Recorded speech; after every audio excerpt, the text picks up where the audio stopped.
Assalamualaikum geng kebun. Lepas saya tunjukkan buat baja organik, ada yang tanya macam mana pula nak buat racun organik. Sekarang ni kebetulan memang musim serangga. Kita seronok tengok rama-rama cantik terbang sana sini.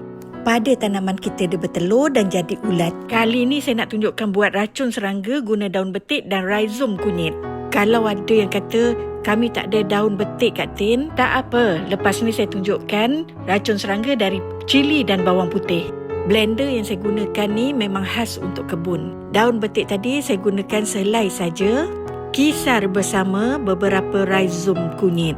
Kemudian saya tapiskan. Hampasnya boleh letakkan di pangkal pokok jadi baja.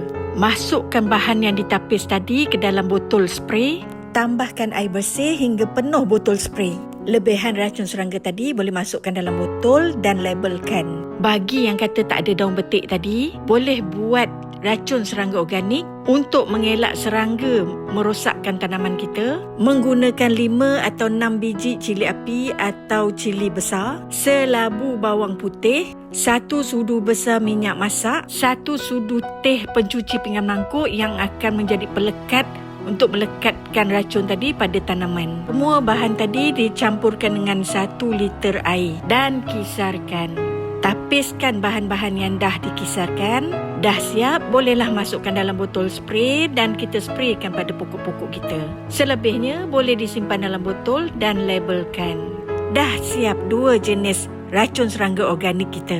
Alat yang ni pula saya beli untuk jadikan perangkap lalat buah.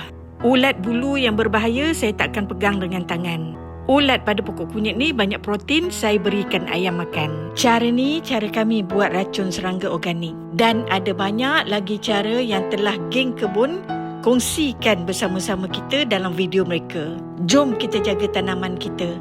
Alhamdulillah.